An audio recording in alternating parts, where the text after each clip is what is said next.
राइना बचपन से ही खूब सुंदर थी। उसके लंबे लंबे घुघराले बाल से हमेशा उसका चेहरा ढका रहता।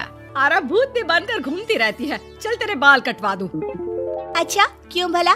स्कूल में तो सारा वक्त बांधकर घूमना पड़ता था।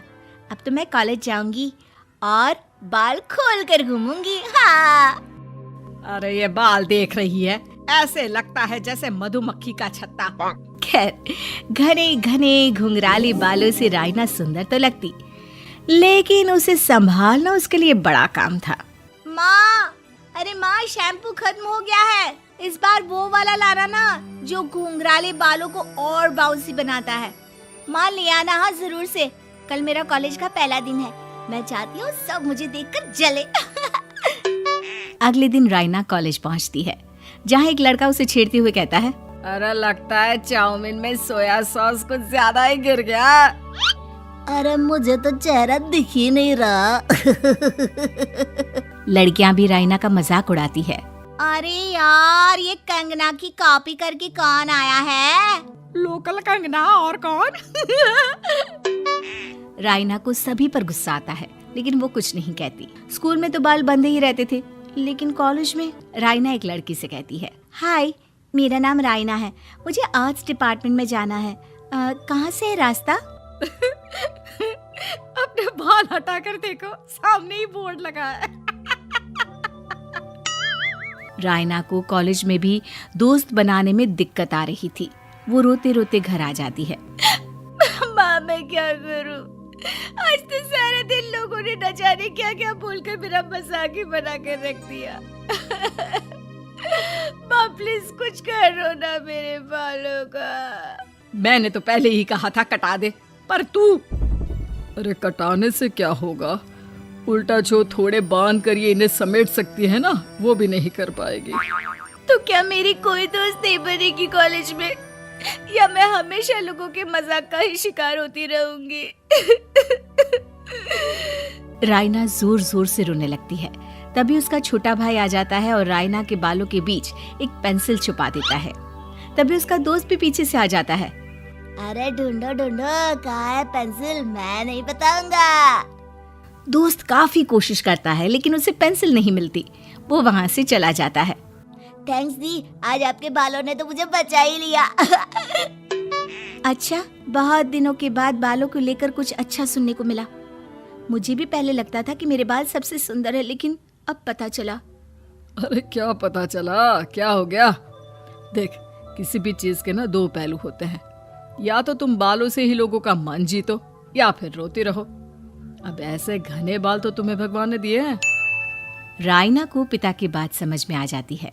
वो सोच लेती है कि जिन बालों के कारण वो कॉलेज में एक भी दोस्त नहीं बना पा रही है, उन्हीं बालों से वो दोस्तों की लाइन लगवा देगी। अगले दिन कॉलेज में डेस्क में राइना बालों को आगे कर लेती है और लोगों को लगता है कि राइना का चेहरा पीछे है, लेकिन राइना घने घुंघराले बालों को हटाकर हंसने लगती है।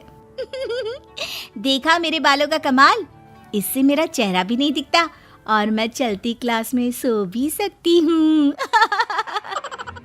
सभी राइना को देखकर हंसने लगते हैं। क्लास में परीक्षा चल रही होती है, तो राइना अपने बालों में चीटिंग के पेपर छुपा छुपा कर आसपास के बच्चों की मदद भी कर देती है, जिसके बाद से तो राइना क्लास की हीरोइन बन जाती है। वाह राइना, तेरे बाल तो बहुत कमाल के हैं। मैं तो इन्हीं के कारण पास हो गई।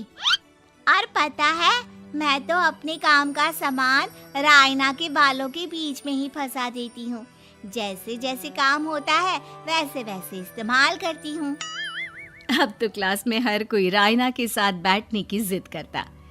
राइना में इसे लेकर घमंड आ जाता है। उसे लगता है कि वही क्लास की सबसे डिमांडिंग लड़की है। फिर एक दिन, मैं इस कॉलेज में नई नई आई हूँ, क्या आप मेरी दोस्त बनेंगी? मैं? ओह सॉरी, मैं इस क्लास की सबसे डिमांडिंग लड़की हूँ। हर कोई मेरे साथ ही रहना चाहता है। एक काम करो ना, वो पीछे की सीट दिख रही है, जाओ जाकर वहीं बैठ जाओ। लड़की को राइना की बात बहुत बुरी लगती है, लेकिन वो करती भी तो क्या, जाकर चुपचाप पीछे की सीट पर बैठ जाती है। तो आज का लेसन सबने याद किया है ना बराबर से? जितनी भी चीटिंग करने वाली लड़कियां थी, वो राइना के पीछे जाकर बैठ जाती है और जोर से चिल्लाती है, जी मैम, सब कुछ याद है, कहीं से भी पूछ लो, हम तो मास्टर हैं मास्टर। क्यों? ये बोलकर वो रायना के कंधे पर हाथ रख देती हैं। रायना भी खुश होती है कि कॉलेज की सबसे स्मार्ट लड़कियों का ग्रुप उसका दोस्त है। पीछे बैठी वो लड़की देखती है कि कैसे मैडम के सवाल लड़कियां रायना के सर को देखकर दे रही है। शाबाश, मुझे खुशी है कि तुम लोग इतनी अच्छी पढ़ाई करने लगी हो। मैं प्रिंसिपल से कहकर तुम लोगों की स्कॉलरशिप की बात करूंगी, जिससे तुम लोगों के माता पिता का पैसा जो फीस में लग रहा है वो बच जाए। सभी लड़कियां खुश हो जाती हैं। टीचर के जाने के बाद एक लड़की कहती है, गर्ल्स, अब हम लोग ना सिर्फ सबसे स्मार्ट बल्कि सबसे इंटेलिजेंट भी हो गए हैं। इसी बात पर आने वाले संडे को मेरे घर पर पार्टी, सबको आना है, ओके? सभी लड़कियां पार्टी के लिए एक्साइटेड हो जाती हैं। रायना भी। माँ, मेरे कॉलेज की सबसे स्मार्ट लड़की ने पार्टी रखी है संडे को। मैं भी वहाँ सबसे अच्छी दिखना चाहती हूँ, लेकिन ये बाल। घुंघराले बालों का तो कर भी क्या सकती है। तभी उन लोगों की नजर पार्लर के एक इश्तिहार पर पड़ती है जो 3000 रुपए में बाल स्ट्रेट कर रहा था। माँ, मुझे पैसे देना, मैं बाल सीधे करवा कर आती हूँ, संडे को पार्टी में सबसे अच्छी लगूंगी। बस फिर क्या था, अपने घुंघराले बालों को रायना पार्लर जाकर स्ट्रेट यानी कि सीधा करवा लेती है। और फिर पार्टी वाले दिन, हाय गर्ल्स, कैसी लग रही हूँ मैं? ओह नो, शिट, ये क्या करवा लिया बालों का हाल? और जिसके घर पार्टी थी वो लड़की, अरे ये क्या करवा लिया? तुम्हें मालूम नहीं है, जिस बालों में चीटिंग रखकर हम लोग टीचर के अगर इम्प्रेशन जमाते थे, उन बालों को तुमने। अरे हमें तो स्कॉलरशिप भी मिलने वाला था, अब तुमने बाल सीधे करवा लिए, अब तुम हम लोगों के लिए किसी काम की नहीं हो। अरे लेकिन हम दोस्त तो है ना, क्या मैं अच्छी नहीं लग रही हूँ? हमें तेरे अच्छे और बुरे लगने की कोई जरूरत नहीं है। हम लोगों को तेरे बालों से फायदा था, अब वो नहीं है, तो हम तेरे दोस्त भी नहीं है। जा जाकर बाल वापस घुंघराले करके आ, तभी तो हम लोगों की दोस्त बन सकती है। रायना रोते रोते घर आती है और माँ को सारी बात बता देती है। माँ, ला पैसे दे, मैं बाजार जाकर बाल ठीक करा के आती हूँ। लेकिन माँ, मुझे ये बाल बहुत अच्छे लग रहे हैं, काश ये बाल मैं पहले ही सीधे करवा लेती।